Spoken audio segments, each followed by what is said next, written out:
நிறைய பேர் நம்மளுடைய யோகபுவனம் சேனல்ல கான்ஷியஸ் சப்கான்ஷியஸ்க்கு சரியான விளக்கம் கொடுங்க அப்படின்னு கேட்டிருந்தீங்க. இதோ உங்களுக்கான விளக்கம். அதாவது கான்ஷியஸா நான் இப்போ உங்ககிட்ட பேசிட்டு இருக்கேன், நீங்க அதை கேட்டுட்டு இருக்கீங்க. ஆனா சப்கான்ஷியஸ்குள்ளார ஒண்ணு ஓடிக்கிட்டே இருக்கும். இது அப்படி இருக்கணும், இது செய்யணும், அதை செய்யணும் அப்படின்னு ஓடிட்டு இருக்கும். இது ரெண்டு இருக்கும்போது சூப்பர் கான்ஷியஸ்னு ஒண்ணு இருக்கு. அப்படின்னா என்னங்க? அது மனதினுடைய ஆழ்ந்த இருட்டான ஒரு உள்ளறை. இப்போ அதை பத்தி தான் நான் உங்கள்கிட்ட பேச போறேன். அகமனம் புறமனம் அப்படின்னு ரெண்டு இருக்கு. புறமனம் அப்படிங்கிறது வெளியில இருக்கக்கூடிய நம்ம பார்க்கக்கூடிய எல்லா நிகழ்ச்சிகளையும். அகமனம் அப்படின்னா என்னன்னா உள்ளே இருக்கக்கூடிய தாட்ஸ், உள்ளே நம்ம நம்பக்கூடிய விஷயங்கள். வெளிப்புற மனசு எதெல்லாம் சொல்லுதோ, கண்கள் எதெல்லாம் பார்க்குதோ, மனசு எதெல்லாம் நினைக்குதோ, எண்ணங்கள் எதை செயல்படுத்தணும்னு நினைக்குதோ அதை அப்படியே நம்பி அதை அப்படியே செயல்படுத்துறது தான் நம்மளுடைய உள்ளே இருக்கக்கூடிய அகமனம். இந்த இரண்டு மனத்துக்கு நடுவில் ஏற்படக்கூடிய போராட்டம் இருக்கு பார்த்தீங்களா, அதுதான் நம்மளுடைய வாழ்க்கையில பல விஷயங்களை சரியாவோ இல்ல தப்பாவோ பண்ண தோணுது. என்னன்னா இப்ப சாதாரணமா வெளியில நம்ம பார்க்கும்போது நமக்கு ஒரு சில நேரங்கள்ல கோபம் ஏற்படுது. ஆனா அந்த கோபத்தை நம்ம என்ன பண்றோம், அப்படியே கண்ட்ரோல் பண்ணிக்கிறோம். இல்லைன்னா அந்த கோபத்தை வெளிப்பாட அதிகமா கத்தி சத்தம் போட்டு அந்த இடத்துல ஒரு சண்டையை உருவாக்குறோம். இந்த மாதிரி சண்டையும் சச்சரவும் வரும்பொழுது நம்ம கொஞ்ச நாள் கழிச்சு நம்ம உட்காந்து யோசிச்சு பார்க்குறோம். அப்போ நம்ம யோசிச்சு பார்க்கும்போது உள்ள அகமனம் சொல்லுது, இந்த நேரத்துல நீ இப்படியெல்லாம் சத்தம் போட்டிருக்க வேண்டாமே அப்படின்னுட்டு. அப்போ புறமனம் சொல்லுது, ஆமா நம்ம சத்தம் போட்டிருக்க கூடாதுதான், கோபம் வந்திருந்தா கொஞ்ச நாள் யோசிச்சு பார்த்துருக்கலாம். இப்படி அகமனமும் புறமனமும் எப்பவுமே ஒண்ணுக்கு தொடர்பு கொண்டுகிட்டே இருக்கிறது. உதாரணத்துக்கு ஒன்று சொல்றேன். இப்போ நீங்க ஆஃபீஸ் போறீங்க. ஆஃபீஸ் போனோன்னு ஒருத்தவங்க உங்களை பார்த்து சொல்கிறாங்க, என்னங்க இன்னைக்கு இவ்வளோ பளிச்சுன்னு அழகாக இருக்கீங்க, உங்களுக்கு பர்த்டேவா அப்படின்னு கேட்குறாங்க. அப்படின்னா நீங்கள் ஒன்று சொல்லுங்க, ஐயா அதெல்லாம் ஒன்றும் இல்லை, இதுவே சாதாரண, இது 5 வருஷத்து ட்ரெஸ், இதை போய் சொல்கிறீங்களே பளிச்சுன்னா இருக்கா அப்படின்னு. ஒரு 5 அடி போகிறீங்க, இன்னொருத்தங்க பார்க்குறாங்க, என்ன இன்னைக்கு ஃப்ரெஷ்ஷாக இருக்கீங்க, என்ன விஷயம் அப்படின்னு கேட்குறாங்க. உடனே நீங்கள் என்ன தெரியுமா பண்ணுவீங்க, டக்குன்னு பாத்ரூம் கண்ணாடியில் போய் நம்ம என்ன இன்னைக்கு சாதாரணமாக தானே வந்திருக்கோம், என்ன எல்லாரும் ஃப்ரெஷ்ஷாக இருக்காங்க அப்படின்னு நீங்கள் உடனே செக் பண்ணுவீங்க. இது ஒரு பக்கம் இருக்கும்.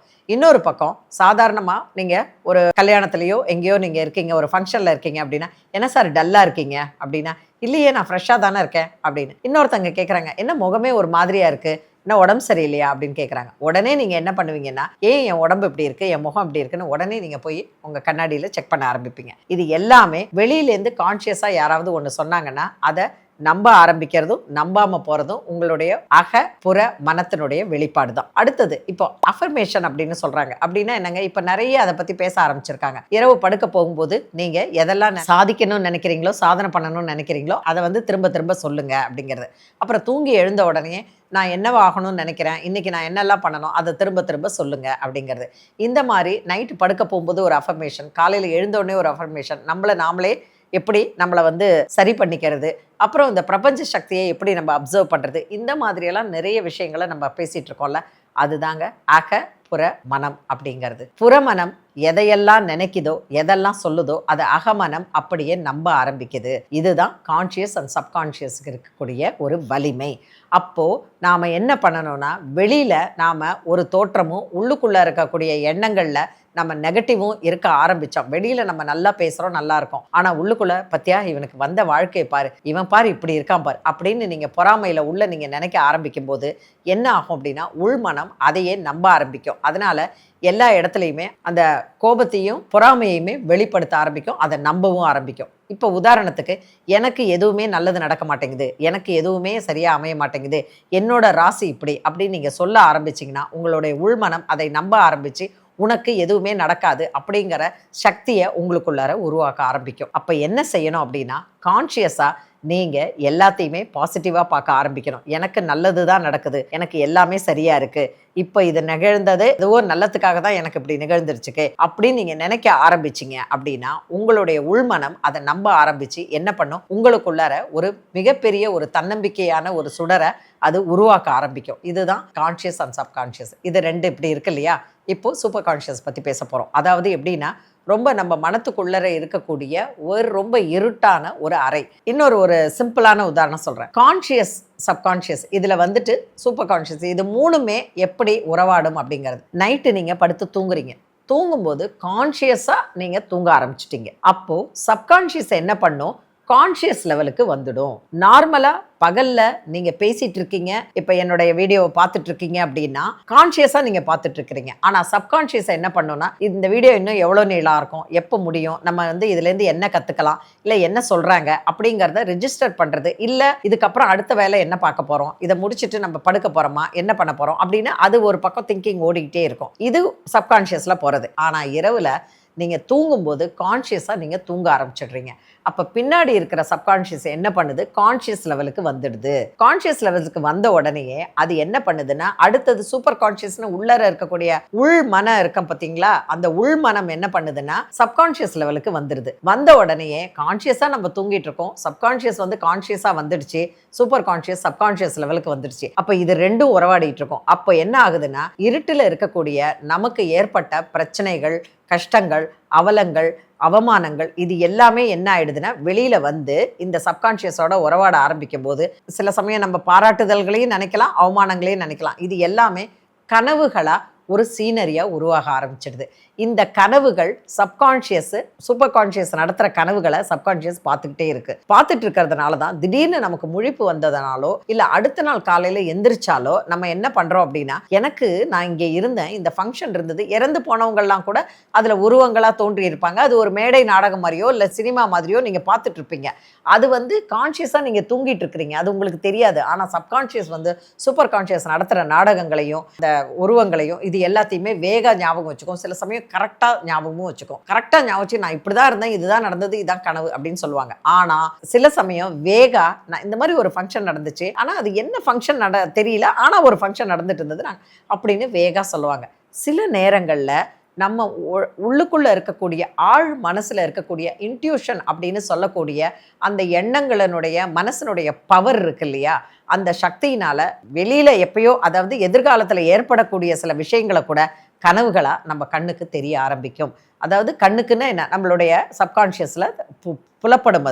அது நீங்கள் தூங்கி எழுந்த உடனேயே அந்த கனவுகளை நீங்கள் ரிகலெக்ட் பண்ணும்பொழுது என்ன பண்ணுவீங்கன்னா, என்ன இப்படியெல்லாம் நடந்திருக்கு, இந்த மாதிரி இருக்கா, ஏற்கனவே நடந்த விஷயங்களாக இருக்கலாம், இல்லை நடக்க போகிற விஷயங்களாக இருக்கலாம், இல்லைன்னா சாதாரணமாக ஏதாவது ஒரு கனவாக கூட இருக்கலாம். இது எல்லாமே உங்களுடைய மன ஆழத்தின இருக்கக்கூடிய பிரச்சனைகளினுடைய வெளிப்பாடாக இருக்கும், இல்லை நல்ல விஷயங்களோட வெளிப்பாடாக இருக்கும். சரி, இதெல்லாம் இவ்வளோ டீட்டெயில்டாக பேசுகிறீங்களே, என்ன பண்ணணும் நம்ம இந்த மாதிரியெல்லாம் இல்லாமல் இருக்கிறதுக்கு, இல்லை கனவுகள் நல்ல கனவுகளாக வர்றதுக்கோ, இல்லை நம்ம வாழ்க்கை வந்து நல்ல மாதிரியாக போகிறதுக்கோ என்ன பண்ணணும் அப்படின்னா, இந்த சூப்பர் கான்ஷியஸ்ன்னு இருக்குது பார்த்தீங்களா, அதில் நல்ல எண்ணங்களை நிரப்பணும். அதாவது நாம் பேங்க்கில் வந்து எதை போடுறோமோ அதை தான் வித்ட்ரா பண்ண முடியும். நம்ம பணத்தை போட்டோம்னா பணத்தை வித்ட்ரா பண்ணலாம், நம்ம அதில் கடனை வச்சோம்னா கடன் தான் நமக்கு கிடைக்கும். அந்த மாதிரி நீங்கள் கான்ஷியஸாக என்னென்னலாம் செய்யணுங்கிறத நான் இப்போ உங்களுக்கு சொல்கிறேன். தூங்கி காலையில் எழுந்த உடனேயே நீங்கள் என்ன பண்ணணும்னா, உங்களோட பெட்டில் உட்காந்து தீர்க்க சுவாச பிராணாயாமா, அதாவது நீளமாக மூச்சை இழுத்து பொறுமையாக விடணும். அந்த நேரத்தில் நீங்கள் தியான முதிரையில் கைகளை வச்சுக்கணும். இப்படி வச்சுக்கலாம், இல்லை கைகளை இப்படி வச்சுக்கலாம், இல்லைன்னா நீங்கள் கைகளை இப்படி வச்சுக்கலாம். இந்த 3 முதிரைகளில் எது உங்களுக்கு வசதியாக இருக்கோ அதை நீங்கள் வச்சுக்கலாம். வச்சுக்கிட்டு நீங்கள் கண்களை மூடிக்கிட்டு தீர்க்கமாக மூச்சை இழுத்து உங்களோட லங்ஸ் ஃபுல்லாக ஆக்சிஜனை பரப்பி மெதுவாக வெளிவிடுங்க. இந்த மாதிரி தீர்க்கமாக மூச்சை இழுத்து வெளிவிடும் பொழுது என்ன ஆகும் அப்படின்னா, உங்களுடைய மனநிலை அந்த கான்ஷியஸ்னஸ்ங்கிறது ஒரு கரெக்டான ஒரு பேலன்ஸ் ஆகும், டெம்பரேச்சர் பேலன்ஸ் ஆகும். இந்த மாதிரி செய்யும்போது அவேர்னஸ் அதிகமாகும், ஃபோக்கஸ் வரும். இந்த மாதிரி ஒரு 25 முறை நீங்கள் பிராணாயாமா பயிற்சியை பண்ணிட்டு ஒரு பேப்பரை எடுத்து எழுதுங்க. இன்னைக்கு நான் என்னெல்லாம் பண்ண போகிறேன், என்ன வேலைகள்லாம் இருக்குது, என் கையில் இன்றைக்கு ஒரு 16 மணி நேரம் நல்ல ஒரு எனக்கு நேரம் இருக்குது, இந்த நேரத்தை நான் எப்படி யூஸ் பண்ணிக்க போகிறேன்னு எழுதுங்க. இல்லை பேப்பர் பென் இல்லை அப்படின்னா கண்களை மூடிக்கிட்டு உங்களுடைய மனசுலையே ஒரு டைரி மாதிரி வச்சுட்டு எழுதுங்க. எழுதும் பொழுதே நான் இன்னைக்கு பாசிட்டிவாக இருப்பேன், எனக்கு நல்லதே நடக்கும், இந்த உலகத்துல எனக்கு கிடைச்ச எல்லாத்துக்கும் நன்றி, நான் எதிர்பார்க்கறதெல்லாம் கடவுளும் இந்த பிரபஞ்ச சக்தியும் எனக்கு கொடுப்பாங்க, நான் நல்லவன் அப்படிங்கிற இந்த 5 விஷயத்தையும் மனசுல வச்சுக்கிட்டு எழுந்து காலைய நேரத்தை ஆரம்பிங்க. அடுத்தவங்களை பார்த்து பொறாமப்படுறது, அவனுக்கு இப்படி வாழ்க்கை கிடைச்சிருக்கு நமக்கு கிடைக்கலையேங்கிறது, அது மட்டும் இல்லாமல் யாராவது ஒருத்தங்க ஒரு விஷயத்தை சொன்னால் அது 10 விஷயத்தை சேர்த்து சொல்கிறது, அது மட்டும் இல்லாமல் அடுத்தவங்களுக்கு கெடுதல் நினைக்கிறது. அதாவது கெடுதலாக அடுத்தவங்களை நம்ம ஊசியால் குத்துறதோ இல்லை தள்ளி விடுறதோ கூட கெடுதல் கிடையாது. மனசுக்குள்ளே நம்ம நினைக்கிறோம் பார்த்தீங்களா, அவன் இப்படி போனால் நல்லாயிருக்கும், அவன் அப்படி கஷ்டப்பட்டால் நல்லாயிருக்கும், அவன் இப்படி போனால், அந்த மாதிரி நினைக்கிறது கூட அது தப்பு தான், அதுவும் நெகட்டிவ் தாட்ஸ் தான். இந்த மாதிரி எதுவுமே மனசில் நினைக்காம அந்த மாதிரி எண்ணங்கள் இருந்தால் கூட நான் இப்படி நினைக்க மாட்டேன், நான் நல்லா இருக்கிற மாதிரி எல்லாரும் நல்லா இருக்கணும் அப்படின்னு நீங்கள் நினைக்க ஆரம்பிச்சிங்கனாலே உங்களை சுற்றிலும் ஒரு ஓரா ஒன்று உருவாகும். அந்த ஆரா வந்து ஆரான்னு சொல்லலாம், ஓரான்னு சொல்லலாம், எப்படி வேணாலும் சொல்லலாம். அந்த ஆரா வந்து பாசிட்டிவ் ஆரா நம்மளை சுற்றிலும் உருவாகும். இதை பற்றி தான் நம்ம கோஷங்கள் அப்படின்னு சொல்கிறோம். நம்ம உடம்புல ஏற்படக்கூடிய 5 வகையான கோஷங்கள், அதை பற்றி அப்புறம் பேசுவோம். நம்ம இந்த ஆரா என்ன ஆகும் அப்படின்னா நம்மளை சுற்றிலும் ஒரு ப்ரொடெக்டிவ் ஷீல்டு மாதிரி உருவாயிடும். நெகட்டிவ் தாட்ஸ் வந்துச்சுன்னா, நம்ம ஃபுல்லாக பாசிட்டிவாக இருந்தால் நெகட்டிவ் தாட்ஸ் வந்துச்சுன்னா அது நம்மளை தள்ளி விட்டுடும்.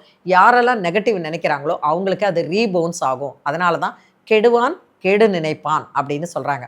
கான்ஷியஸாக நீங்கள் எதெல்லாம் நல்லதுன்னு நினைக்கிறீங்களோ, எதெல்லாம் சரின்னு நினைக்கிறீங்களோ, எப்படியெல்லாம் நாம் உருவாகிறோம் அப்படின்னு நினைக்கிறீங்களோ, அது சப்கான்ஷியஸில் படிஞ்சு சூப்பர் கான்ஷியஸில் அது ரிஜிஸ்டர் ஆகி உங்கள் உடம்பு முழுக்க அந்த நினைவுகளால் பலப்படுத்தப்பட்டு உந்தப்பட்டு இந்த பிரபஞ்சத்துக்கு நம்ம உடம்புலேருந்து ஒரு சக்தி போகும். அந்த சக்தி என்ன ஆகும் அப்படின்னு பார்த்தீங்கன்னா, அது அந்த பிரபஞ்சத்தை போய் அடைஞ்சு நாம் எந்த டார்கெட்டை அடையணும்னு நினைக்கிறோமோ அந்த டார்கெட்டு நமக்கு எப்படி அடையணுங்கிற அந்த ஸ்டெப்ஸை பிரபஞ்சம் நமக்கு போட்டு கொடுக்கும். நல்லதையே நினைப்போம், நல்லதே நடக்கும். கான்ஷியஸாக நீங்கள் எதெல்லாம் நல்லது நினைக்கிறீங்களோ அது சப்கான்ஷியஸில் பதியப்பட்டு உங்களுக்கு அது நல்லதாகவே திரும்ப உங்களுக்கு கிடைக்கும்.